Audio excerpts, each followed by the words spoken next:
ఉదయకాల ప్రత్యుత్తర వాక్య భాగవాక్యం కీర్తన గ్రంథం 100వ అధ్యాయం. సమస్త దేశములారా యెహోవాకు ఉత్సాహ ధ్వని చేయుడి. ప్రభునందు ప్రియులైన సహోదరి సహోదరులారా, ప్రభు అయిన యేసుక్రీస్తు వారి యొక్క శ్రేష్టమైన నామమున మీ అందరికీ హృదయపూర్వక వందనములు. దేవుని యొక్క మహాకృపను బట్టి ఆయన పరిశుద్ధ సన్నిధానములో ఇటు రీతిగా ఆయన నామమును ధ్యానించుటకు స్తుతించుటకు దేవాదేవుడు మనకిచ్చిన ఈ మంచి తరుణాన్ని బట్టి దేవాదేవుడికి వందనాలు చెల్లిస్తున్నాను.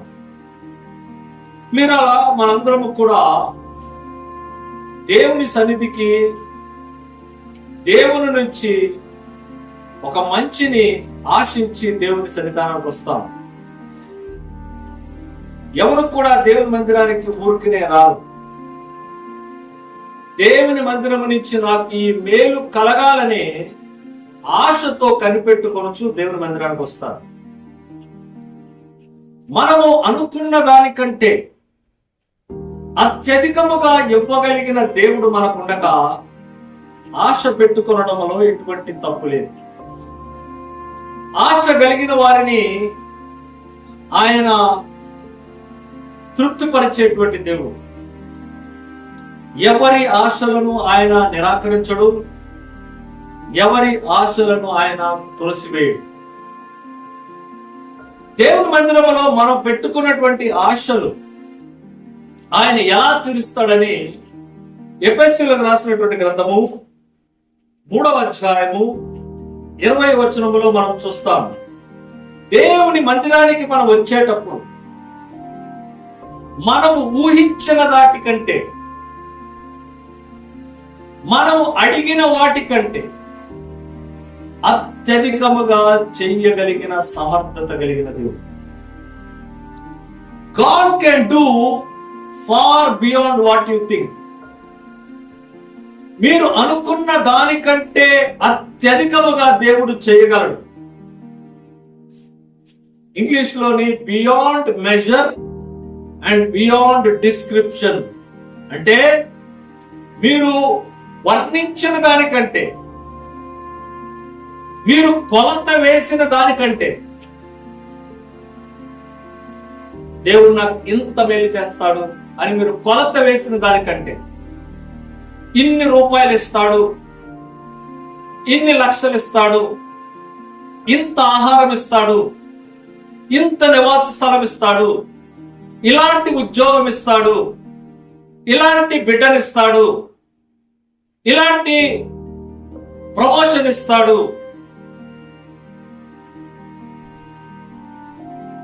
లేకపోతే మీరు వర్ణించిన దానికంటే, మీరు కొలత వేసిన దానికంటే, మీరు ఊహించిన దానికంటే అత్యధికముగా చెయ్యగలిగిన సమర్థత కలిగిన దేవుడు. మనలో ఉండేటువంటి ఆశలు ఆయనకు తెలుసు. నీ హృదయ ఆలోచనలను ఎరిగినటువంటి దేవుడు. నీ మనస్సులో ఆలోచన రాక మునిపే దానిని గ్రహించ సమర్థత కలిగిన దేవుడు. దేవుడు సర్వశక్తిమంతుడు, దేవుడు సర్వవ్యాప్తి, దేవుడు సర్వజ్ఞాని. మనం ఊహించిన దానికంటే, మనం వర్ణించిన దానికంటే, మనం ఆశించిన దానికంటే, మనం అడిగిన దానికంటే అత్యధికముగా చేయగలిగిన సమర్థత కలిగినది. ఈ సమర్థత మనకు జరగాలి అంటే మనలో కూడా ఉండవలసింది ప్రార్థనా శక్తి. మనలోని దేవుడు ఒక శక్తిని పెట్టాడు. ఆ శక్తిని జనరేట్ చేసేది ప్రార్థన. మనందరికీ వాహనాలు ఉన్నాయి. ఆ బళ్ళు, కార్లు కానీ, ఆ 2 వీలర్స్ కానీ ఎంత ఎక్కువగా ముందుకెళ్తాయంటే అంత ఎక్కువ ఇంధనం దాంట్లో ఉంటాయి. ఎంత ఎక్కువ పెట్రోల్ డీజిల్ దాంట్లో ఉంటే అంత ఎక్కువగా ప్రయాణం చేస్తాయి. అందులో పెట్రోల్ డీజిల్ లేకపోతే బండి ఉంది, కారు ఉంది, ముందుకెళ్తుందా? నీలో ఉన్న శక్తికి, నీలో ఉన్న ప్రార్థనకి కనెక్షన్ అలాంటి. ఆల్రెడీ బండి ఉంది, పెట్రోల్ ఉందా? ఆల్రెడీ శక్తి ఉంది, దానిని జనరేట్ చేసే ప్రార్థన ఉందా? ప్రియ దేవుని బిడ్డలారా,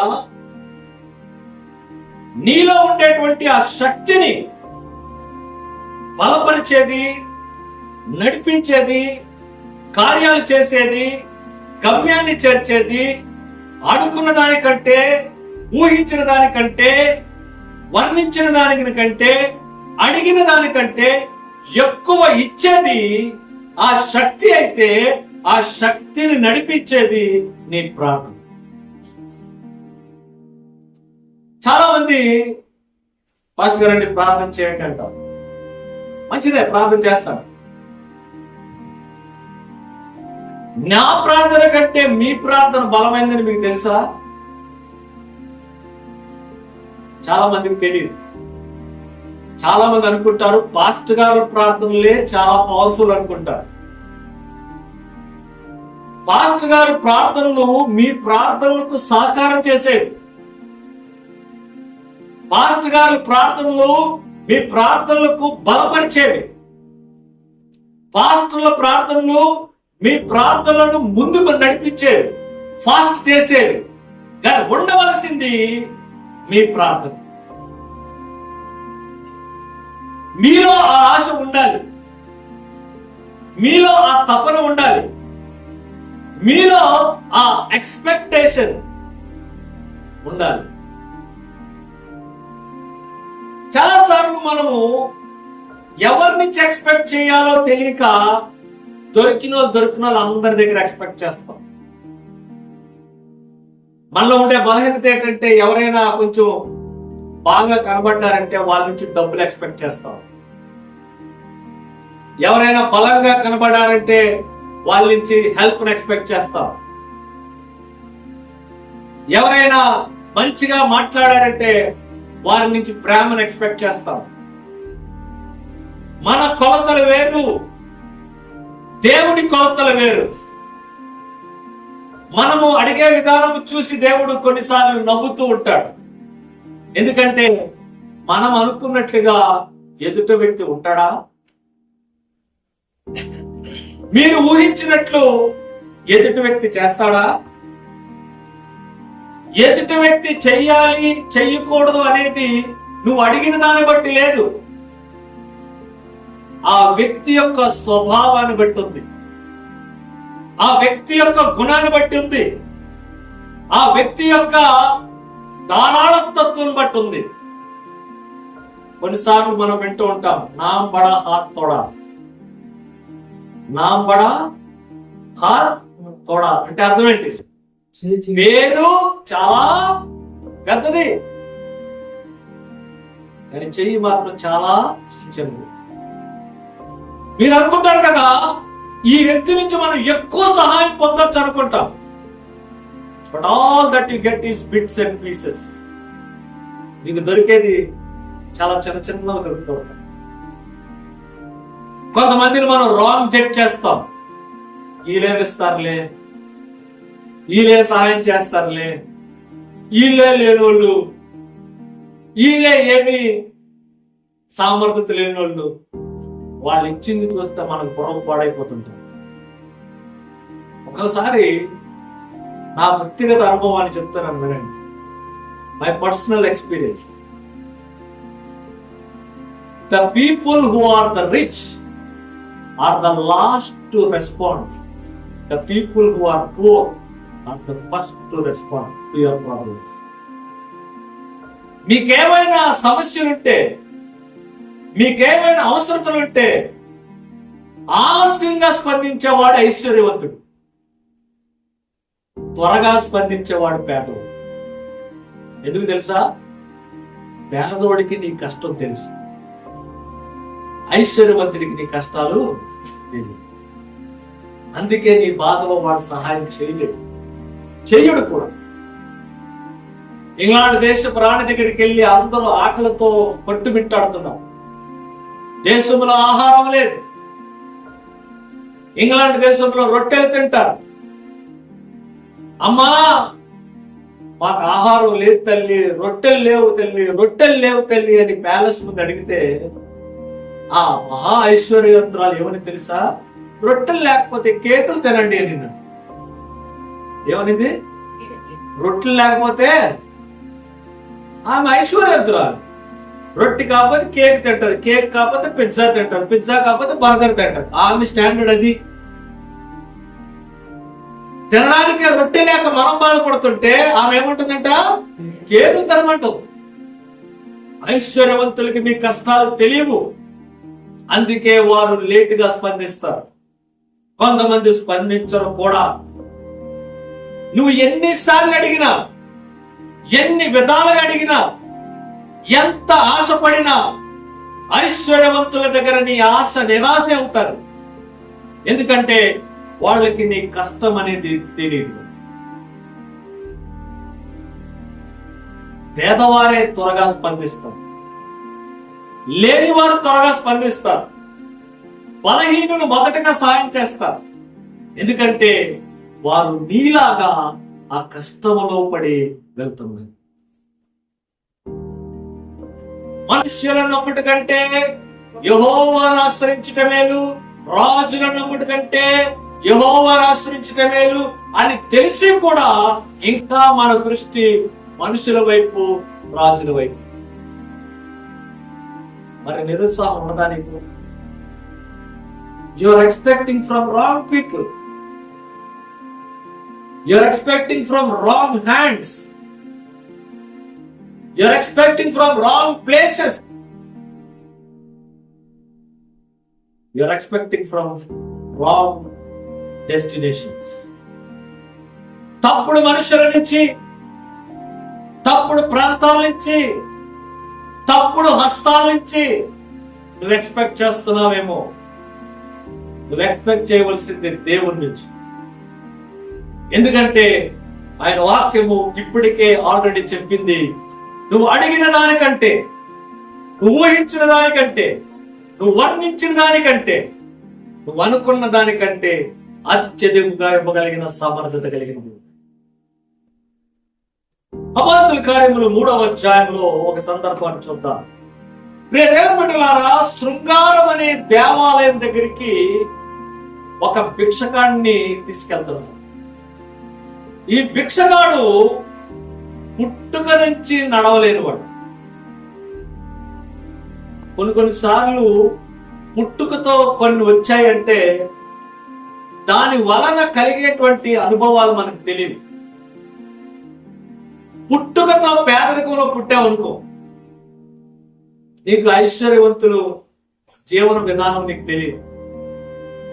పుట్టుకతో నీకు కళ్ళు లేవనుకో, కనీసం నేను కనిన తల్లి ఎలా ఉంటుందో కూడా నీకు తెలియదు.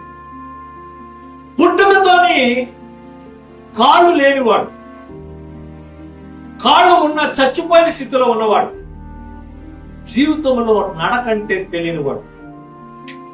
ఈ మనిషికి ఎంత ఆశ ఉంటుంది, ఎంత కోరిక ఉంటుంది. ఇతను తీసుకెళ్లి శృంగారం అనేటువంటి దేవాలయపు ద్వారం దగ్గర కూర్చోబెట్టారు. యెరూషలేముకు అనేక ద్వారాలు ఉన్నాయి. ఆ ద్వారాల్లోని శృంగారం అనేటువంటి దేవాలయం ద్వారం ఒకటి ఉంది. ఇది 75 అడుగుల పెద్ద ద్వారం. ఇది బంగారు పోతతో చేయబడి ఆ రోజుల్లోనే కొరింతు పట్టణా నుంచి వెండి తీసుకొని వచ్చి దానికి పూసి ఎంతో అందంగా అలంకరించారు ఆ ద్వారాన్ని. అది అందరూ వెళ్లే ద్వారం కాదు, ఐశ్వర్యవంతులు మాత్రం వెళ్లే ద్వారం. అక్కడ కూర్చున్నాం. ఈ మనిషి ఆశ ఎలా ఉంటుంది? ఆ రోజుల్లోని యూదులకు ఒక నియమం ఉండేది. దాన ధర్మాలు పుణ్యాలు చేస్తే మాకు మోక్షం దొరుకుతుంది. ఇది స్వనీతి. చేసినవన్నీ చేసేసి దాన ధర్మం చేస్తే మోక్షానికి వెళ్ళిపోతాం అనుకోవడం పిచ్చితనం. చేసేవన్నీ చెడ్డ పనులు చేసి ఏదో అంత పడేస్తే ధర్మం దేవుని రాజ్యానికి వెళ్ళిపోతుంటే పిచ్చితనం. ఆ రోజుల్లో యూదులు కానీ నమ్మేవారు.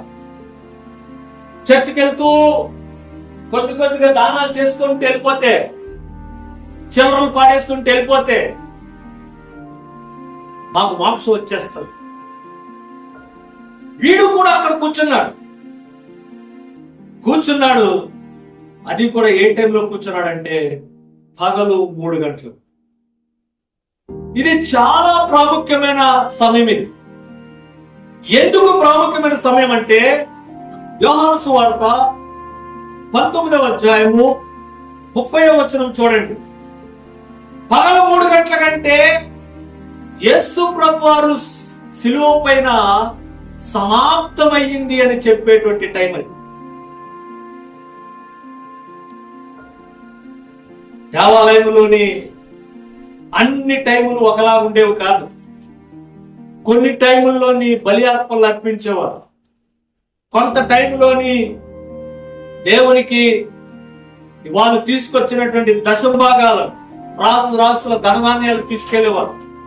గొర్రెల ద్వారం ఉండేది, ఒంటెల ద్వారం ఉండేది, సామాజిక జనులు వెళ్లే ద్వారం ఉండేది, అన్యులు వెళ్లే ద్వారం ఉండేది, పరిసయ్యులు వెళ్లే ద్వారం ఉండేది, యాజకులు వెళ్లే ద్వారం ఉండేది, లేవీలు వెళ్లే ద్వారం ఉండేది, ప్రధాన యాజకుడు వెళ్లే ద్వారం ఉండేది. ఇన్ని ద్వారాలలో వీడు ఎక్కడ కూర్చున్నాడు? శృంగారం బ్యూటిఫుల్ అనేటువంటి ఒక గేట్ దగ్గర కూర్చున్నాడు. ఆ గేట్లు ఎవరు వెళ్తారు? ధనవంతులు.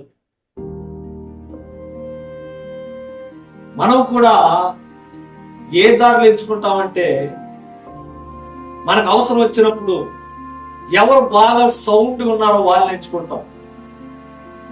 ఎవరు బాగా ఫైనాన్షియల్ స్ట్రాంగ్ ఉన్నారో వాళ్ళని ఎంచుకుంటాం.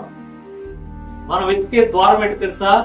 ఈ ద్వారంలో వెళ్తే మా పని అయిపోతుంది, ఈ ద్వారంలో వెళ్తే మా కష్టం తీరిపోతుంది, ఈ ద్వారంలో వెళ్తే మాకు అవసరతకు అక్కడికి పరిష్కారం అయిపోతుంది. అదే ద్వారంలో దేవుడి శిష్యులైన పేతురు, యోహాను వెళ్తున్నారు. వారిని కూడా బహుశా భిక్షం అడిగాడు. బహుశా అనుకున్నాడు కదా, ఈ పాస్టర్లు చాలా తెల్ల అంగి వేసుకొని ఉన్నారు, చాలా రిచ్ గా కనబడుతున్నారు, వీళ్ళు మాకు బాగా ఇస్తారు అనుకున్నాడు. మనం కూడా బయట కొంతమందిని చూసి వాళ్ళ వస్త్రధారణ, వాళ్ళ వేషం చూసి వీళ్ళు బాగా ఇస్తారేమో అనుకుంటాం. ఈ సేవకులు అన్నారు కదా, మా వైపు చూడు, వెండి బంగారాలు మా దగ్గర లేవు, మరి ఇంకేముంది మాకు ఇవ్వడానికి అనుకుంటాడు. కానీ పేతురు అన్నాడు కదా, మా దగ్గర ఉన్నది నీకు ఇస్తాను.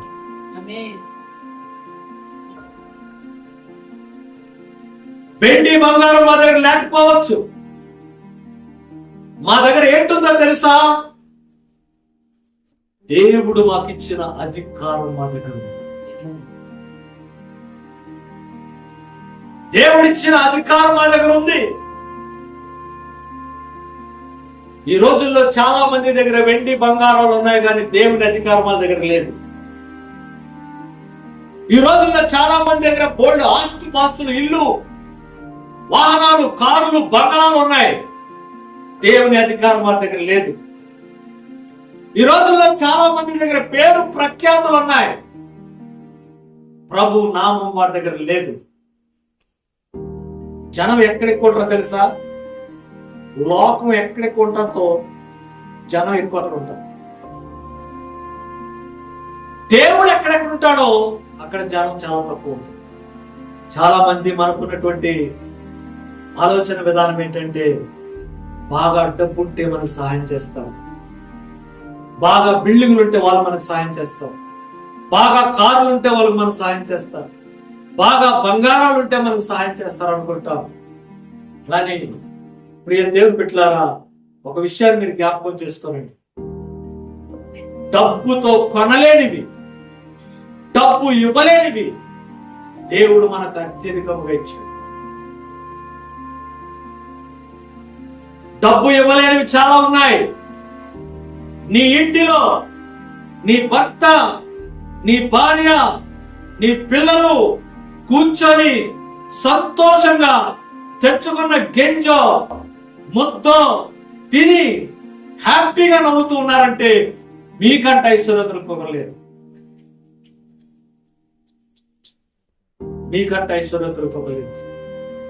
కూలి చేసుకున్నామేమో పర్లేదు, ఇంట్లో పాష్ పని చేసేవేమో పర్లేదు, మట్టి తవ్వేమో పర్లేదు,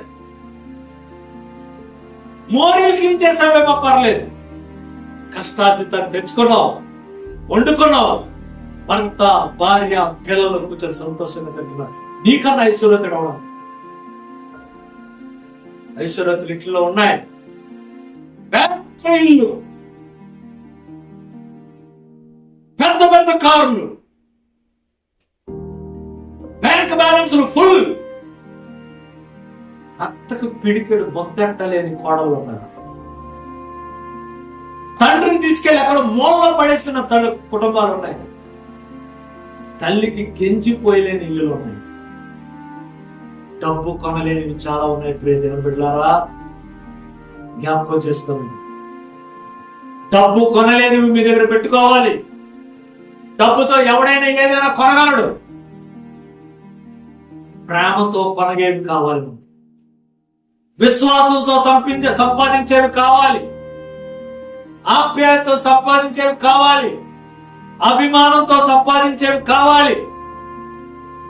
ఈరోజు సొలొమోన్ పాస్టర్కి ఇంతమంది అభిమానిస్తున్నారు, ఇంతమంది ప్రేమిస్తారంటే నా దగ్గర డబ్బు ఉందని కాదు. వాళ్ళకి తెలుసు సొలొమోన్ పాస్టర్ దగ్గర ఏంటుందో. వాళ్ళకి కావాల్సింది సమృద్ధిగా నా దగ్గర ఉందని వాళ్ళకి తెలుసు.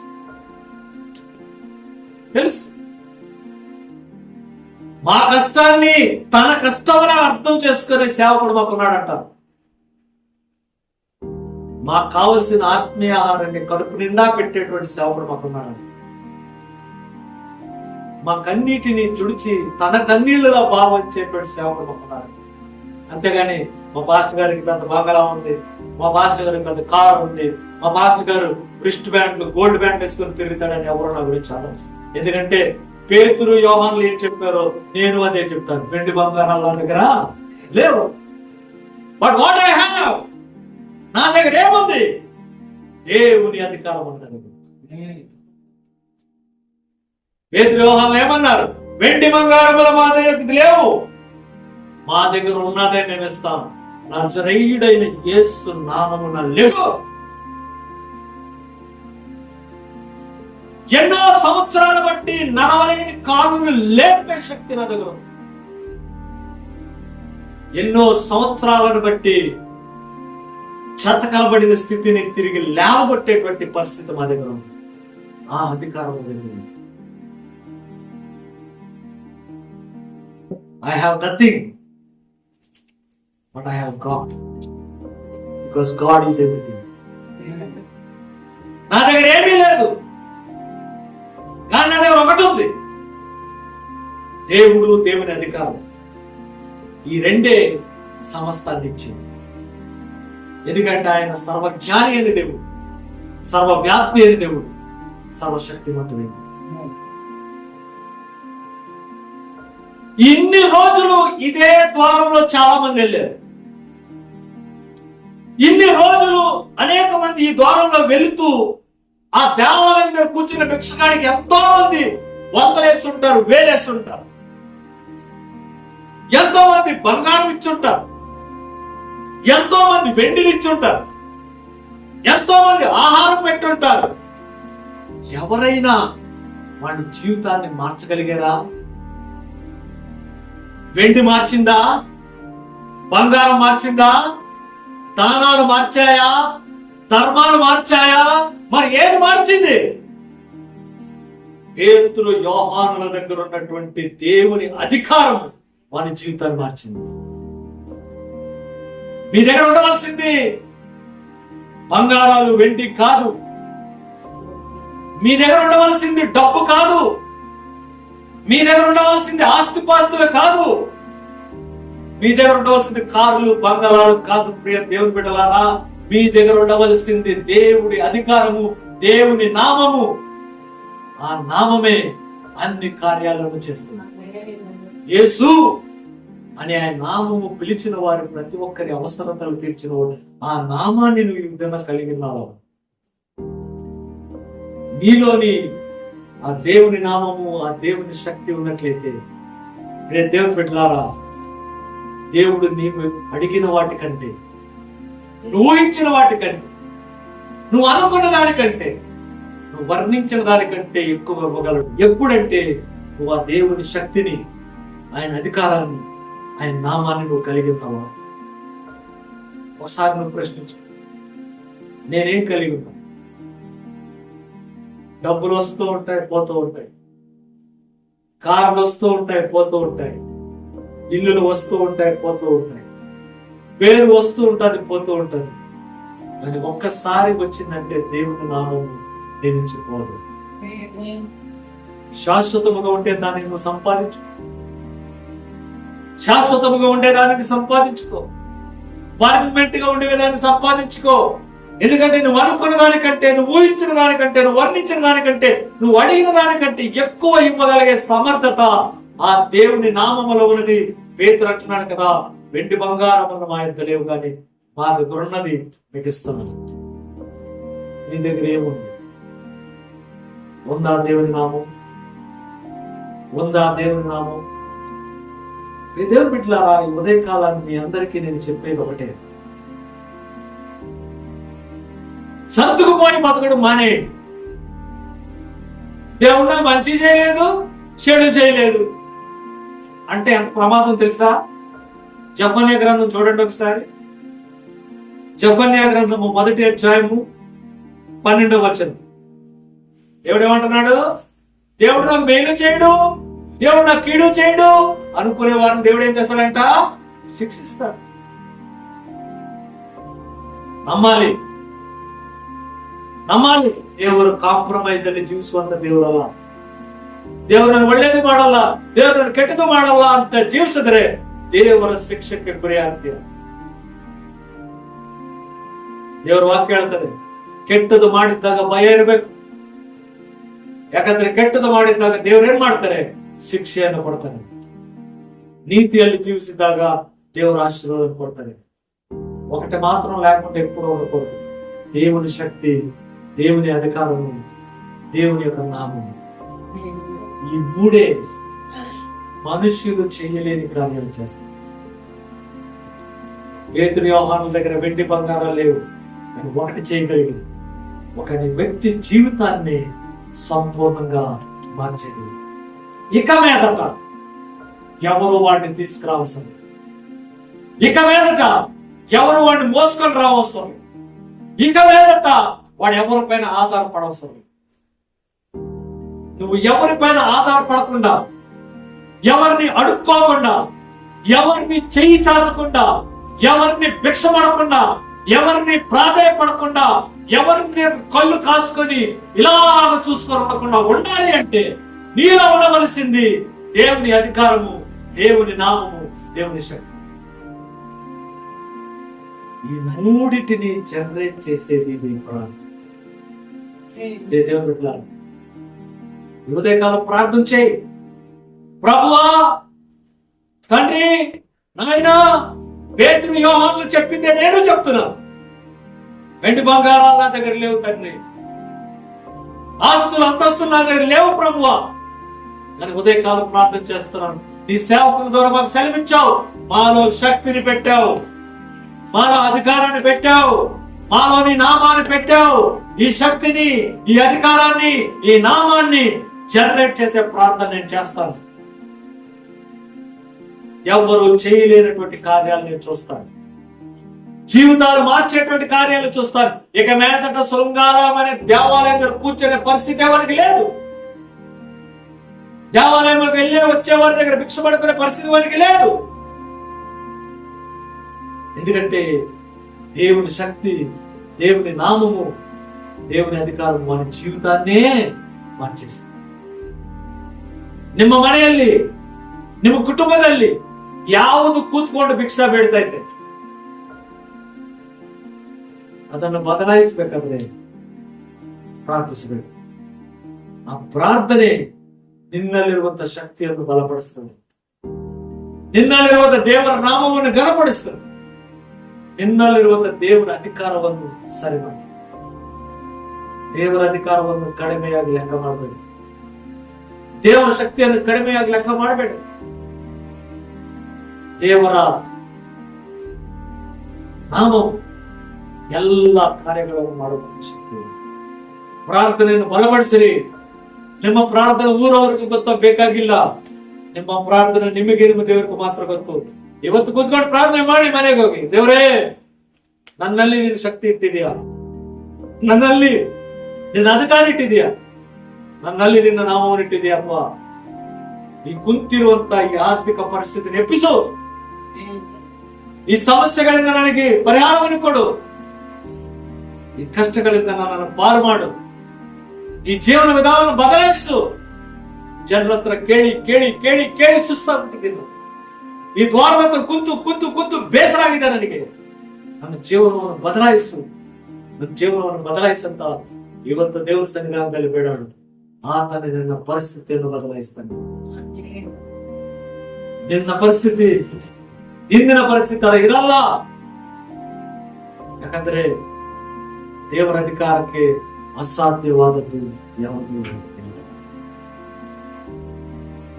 ಮನುಷ್ಯರಿಗೂ ಅಸಾಧ್ಯವು, ದೇವರಿಗೂ ಸಮಸ್ತವನ್ನೂ ಅಸಾಧ್ಯ ಮಾಡುವಂತ ಶಕ್ತಿಯನ್ನೇ ನಿನ್ನಲ್ಲಿಟ್ಟಾಗ ಇನ್ನ ನಿನಗೆ ಯಾಕೆ ಚಿಂತೆ, ಇನ್ನ ನಿನಗೆ ಯಾಕೆ ಬೇದನೆ? ದುಃಖವನ್ನು, ಕಷ್ಟವನ್ನು, ಶ್ರಮೆಯನ್ನು, ಅಳದನ್ನು, ಗೋಳಾಟನ್ನು ಪಕ್ಕಕ್ಕಿಟ್ಟು ದೇವರ ಶಕ್ತಿಯನ್ನು, ದೇವರ ಅಧಿಕಾರವನ್ನು, ದೇವರ ನಾಮವನ್ನು ಜ್ವಲಿಸು. ನಿನ್ನಲ್ಲಿ ಅದೇ ಕಾರ್ಯಗಳನ್ನು ಮಾಡಿ. ದೇವರು ಮನೆಲ್ಲರನ್ನು ಆಶೀರ್ವದಿಸಲಿ. ಪ್ರಾರ್ಥನೆ.